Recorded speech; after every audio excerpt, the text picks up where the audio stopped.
안녕하세요. 오늘은 2018년 8월 17일.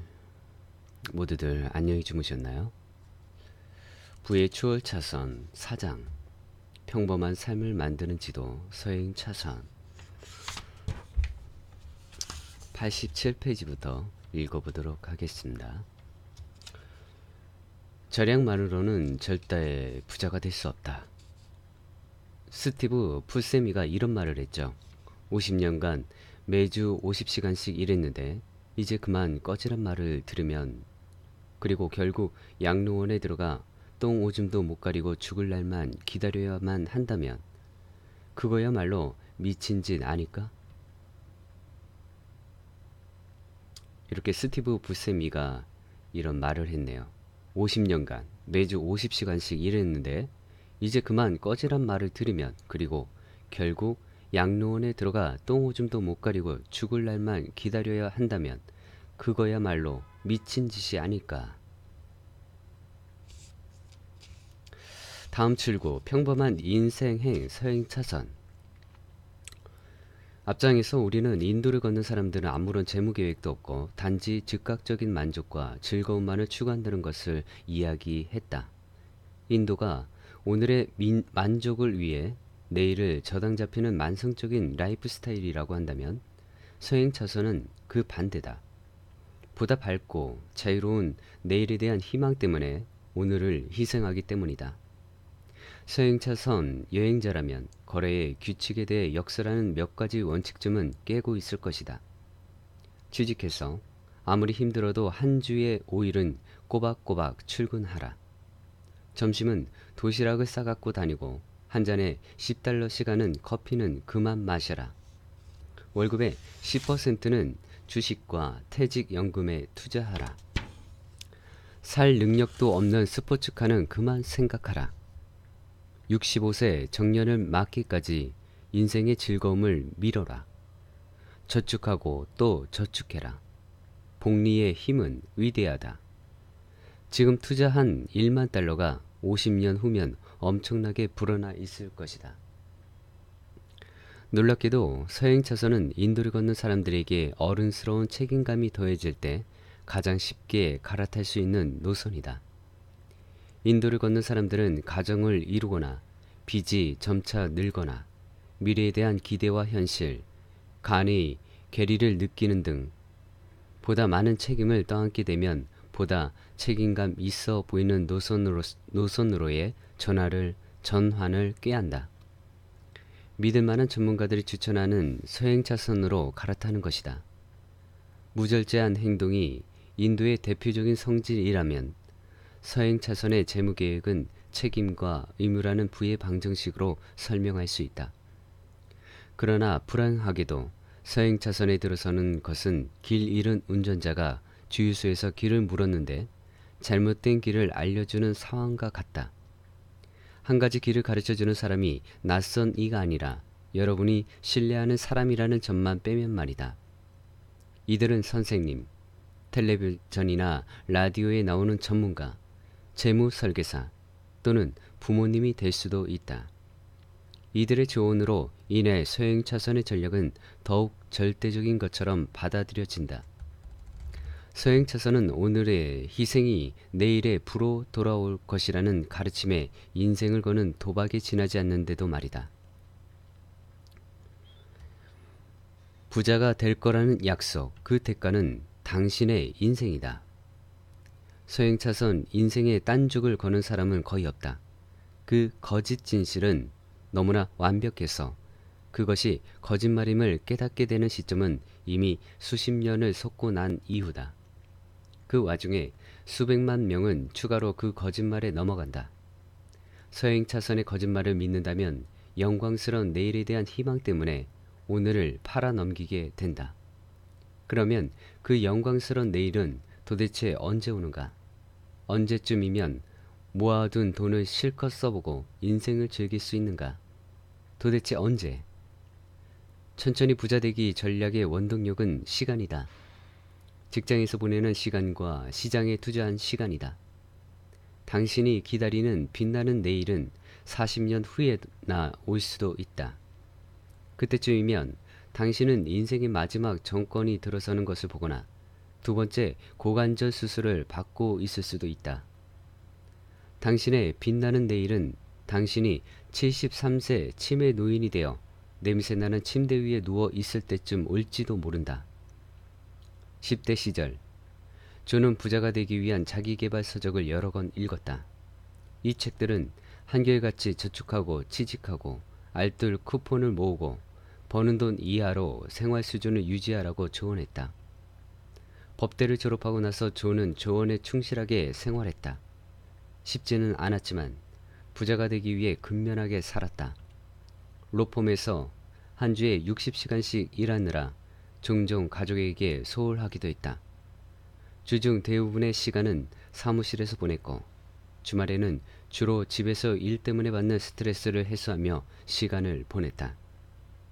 법률 분야에서 12년을 보낸 후에 존은 자신이 더 이상 일을 즐기지 못한다는 사실을 깨달았지만 파트너로 승진하고 높은 연봉을 받을 기회가 곧 찾아올 것임을 알았기에 참기로 했다.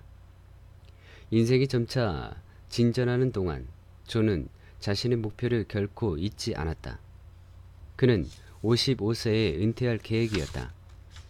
재무 전문가 데이비드가 현명한 사람이라면 돈을 충분히 벌어둔 후에 일을 그만둔다고 했기 때문이다. 존은 저축하고 야근하고 뮤추얼 펀드에 투자하고 회사 퇴직연금에 가입했다. 자신이 세운 계획에 충실하기 위해 하루하루를 버텼다. 이 모든 과정이 쉽다고 말하는 사람은 없다. 백만장자로 은퇴할 바로 그 날은 다가오고 있었다. 그는 하기 싫은 일을 하느라 고통스럽게 보내는 날들이 미래를 위한 희생이라고 정당화했다. 그러던 어느 더운 여름날 존은 잔디를 깎다가 51세의 나이에 심장마비로 사망한다. 목표한 날까지 4년밖에 남지 않은 시점이었다. 당신은 젊어서 부자로 사는 인생 또는 늙어서 부자로 사는 인생 둘 중에 하나를 선택할 수 있다. 선택은 당신의 몫이지만 생각해 볼 필요도 없을 것이다. 당연히 30세에 부자가 되는 것이 65세에 부자가 되는 것보다 낫다. 부는 건강과 생기와 에너지 그리고 머리카락도 조금 더 남아있는 젊은 시절에 가장 잘 즐길 수 있다. 부는 당신이 한 주에 50시간씩 40년 동안 일하느라 꿈따위는 이미 산산조각 난 인생의 황혼기에 접어들었을 때가 아니라 인생의 정점에 있을 때 누려야 한다. 우리 모두 그 사실을 잘 알지만 여전히 40에서 50년 후의 부를 약속하는 재무지도에 충실하게 인생을 걸어간다.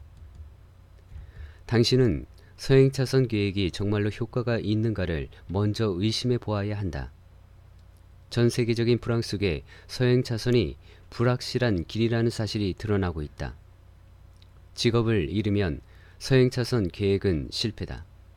주식으로 모은 돈의 50%를 잃어도 계획은 실패다. 주택시장의 위기로 1년 만에 부동자산의 40%를 손해본다면 계획은 실패다. 그 계획은 당신이 통제할 수 없는 시간과 요소들의 근거에서 짜여 있으므로 실패할 수밖에 없다. 그런데도 수백만 명의 사람들이 그 계획을 믿고 수십 년간 충실하게 번 돈을 투자하고서 결국 불편한 진실을 마주한다. 서행차선 계획은 한마디로 위험하고 부실하다. 당신의 인생과 꿈을 희생양으로 요구하는 전략이라면 틀림없이 지는 게임이다. 서행차선 전략은 당신이 평생 살고 평생 돈을 벌 수 있을 것을 가정한다.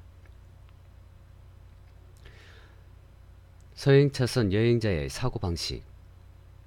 서행차선 여행자들은 믿을만한 출처로부터 수집한 확고한 사고방식을 지니고 있다. 부모님은 대학에 가고 졸업하고 취직을 하라고 말씀하신다. 베스트셀러 작가 데이비드는 비싼 카페 라떼는 그만 마셔라 라고 말한다. 수지는 퇴직연금 계좌를 개설하고 월급의 10%씩 저축하라고 말한다. 램지는 작은 부채부터 청산하라 라고 말한다.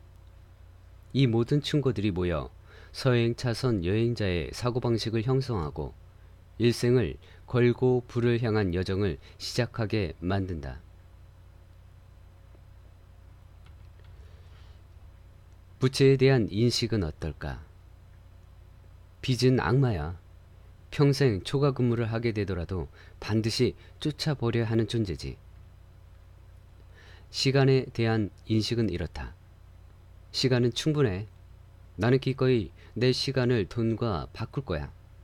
더 많이 일할수록 더 빨리 빚도 갚고 65세에 은퇴할 돈을 모을 수 있겠지?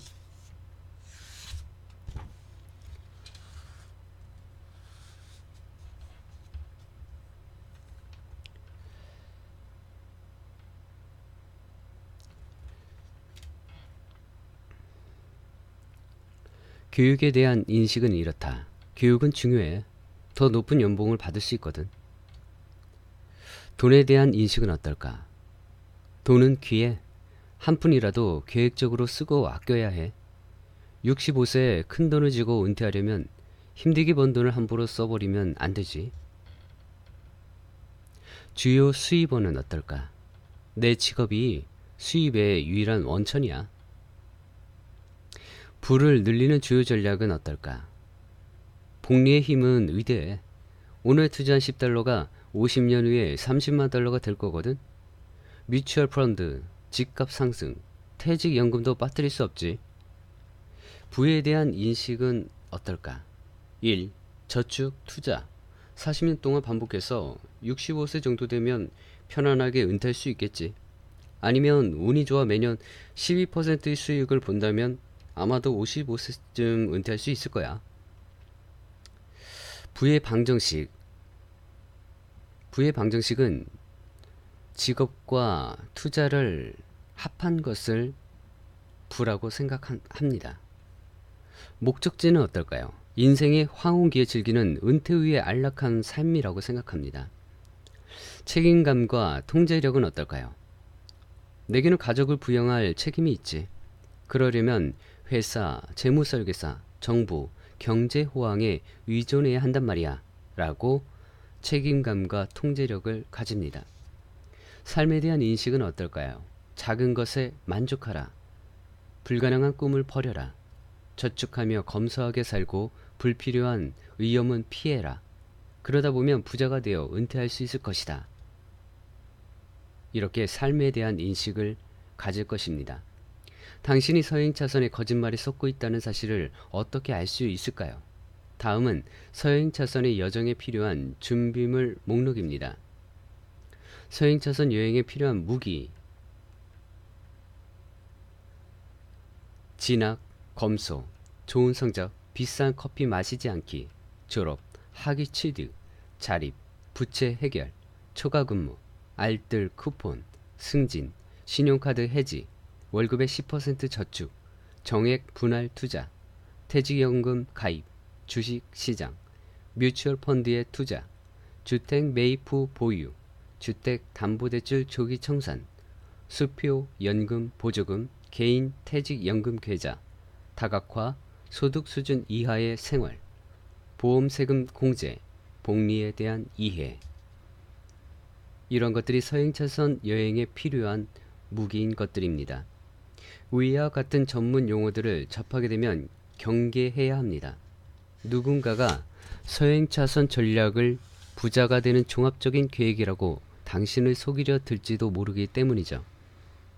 알뜰 쿠폰이나 다른 서행차선 전략들이 쓸모없는 것은 아니지만 그 자체로서 하나의 계획이 될 수는 없습니다. 서행차선을 계획의 일부가 아니라 하나의 종합적인 계획으로 여기면 문제가 되죠. 이 둘을 구분하는 것은 매우 중요합니다. 올바른 재정적 규범이라면 돈 버는 방법 하나하나를 초월하여 존재해야 하기 때문입니다. 서행차선으로 가는 지도는 수학적 설명이 필요합니다. 서행차선에서 부는 어떻게 만들어질까요? 그 방법 및 취약점을 설명하려면 서행 차선의 수학적 바탕 혹은 부의 방정식이 만들어지는 방식을 뒤집어 볼 필요가 있다. 서행 차선 계획으로 부자가 되는데 걸리는 속도의 이론적 한계를 파악하는 것인데 이 한계는 다음의 두 가지 변수로 결정된다. 하나는 당신의 주요 수입원, 직업이고 또 다른 하나는 부를 증식시키는 방법, 투자 방법이다. 이 두 변수는 서행차선 부의 방정식을 이루며 부를 증가시키는 힘을 관장한다.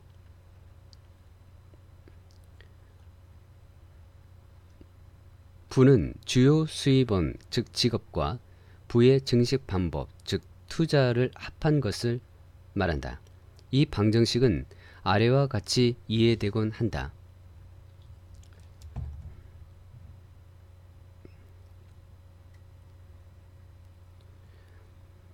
부는 원금 가치와 복리 이자를 합한 것이다. 주요 수입원의 변수인 원금 가치는 당신이 임금을 지급받는 방식에 따라 다시 두 가지 변수로 나뉜다. 원금 가치는 시간당 급여 곱하기 근무 시간을 원금 가치라 한다. 또는 원금 가치는 연봉이다. 복리 이자는 투자, 즉 오늘 주식에 투자한 X달러가 수십 년 후 S 100만 달러의 가치가 될 것이라는 보편적인 개념에서 파생한다. 뒤에서 서행차선의 수학적 구조를 설명하고 구조적 결합에 대해서도 이야기해야 할 것이다. 주말을 위해 영혼을 팔아본 적 있는가? 당신의 영혼은 주말보다 소중하다. 따분함은 서행차선 인생에 따라 오는 부작용이다. 2007년 어느 추운 겨울 아침 한 바이올리니스트가 워싱턴 DC의 기차역에 서서 6곡의 바흐 작품을 연주했다. 바이올리니스트도 바이올린도 결코 평범하지 않았다. 그는 세계에서 가장 위대한 음악가 중 한 명인 조슈아 벨로였다. 며칠 전 보스턴 콘서트 홀에서 $100에 가까운 티켓이 매진될 정도로 인기 있는 공연을 선보인 후였다.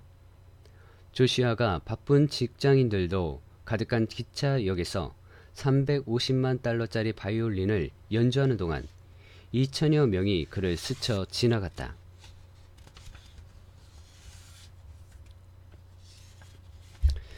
그는 45분간 계속해서 연주했다. 단 6명만이 잠시 걸음을 멈춰서서 그의 연주를 들었다. 20명가량이 돈을 냈지만 이내 걸음을 재촉했다. 연주를 마쳤을 때 기차가 내는 소음 외에는 정적이 흐를 뿐이었다.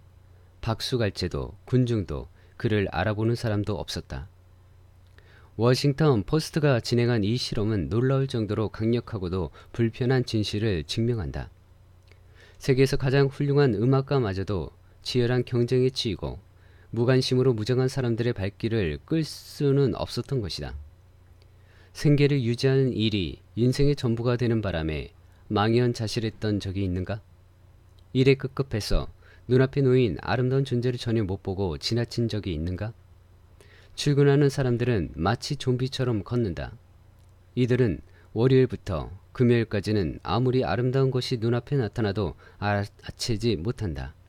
그런데 바이올린 연주 실험이 토요일에 있었더라면 결과는 달랐을까? 이 일화는 서행차선의 삶이 얼마나 비참한지를 드러낸다. 아무 생각 없이 당신의 인생을 돈과 맞바꾼다면 당신은 인생 그 자체로부터 눈을 감은 채 붐비는 기차역을 좀비처럼 걸어다닐 수도 있다. 인생은 금요일 밤에 시작해서 월요일 아침에 끝나는 것이 아니다. 마이너스 60% 서행차선의 수익률.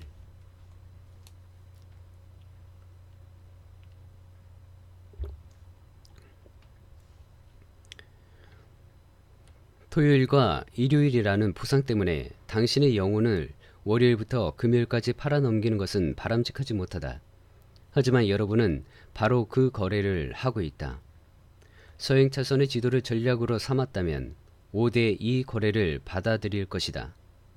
당신은 5일간의 노예 생활을 2일간의 자유와 맞바꾸고 있다.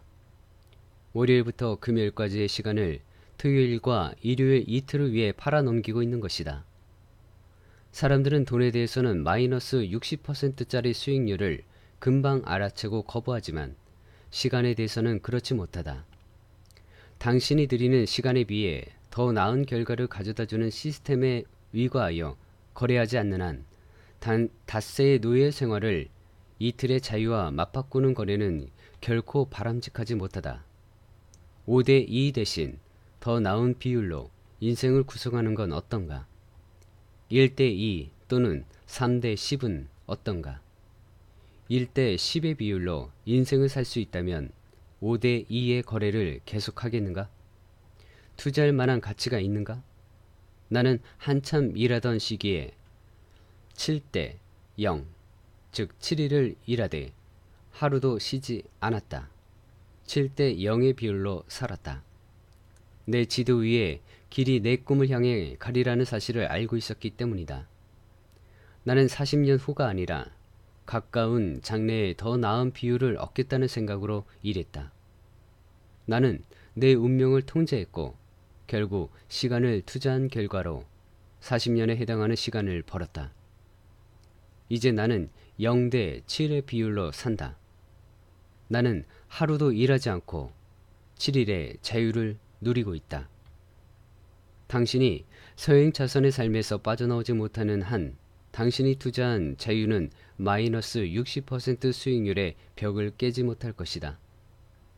기억하라. 부를 정의하는 것은 자유다.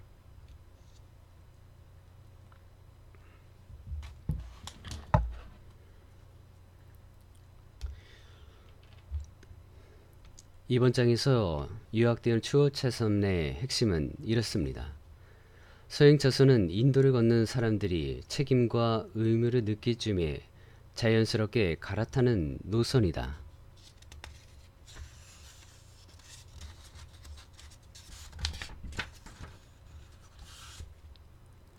부는 당신이 인생의 황혼기에 접어들어서가 아니라 젊고 생기 있고 누릴 수 있을 때 누리는 것이 최선이며 서행차선 인생계획은 성공하기까지 수십 년이 걸리며 회사에서 그때까지 버티려면 엄청난 정치적 수완이 필요하다. 서행차선 여행자들은 주말을 주중에 더 열심히 일하기 위해 존재하는 시간이라고 여긴다. 서행차선의 기본 투자 시간 대비 수익률은 마이너스 60%, 즉 5대 2다. 서행차선에 내재된 5대2의 거래 비율은 보통 고정 불변하다. 일반적인 직장은 한 주에 5일을 일하기 때문이다.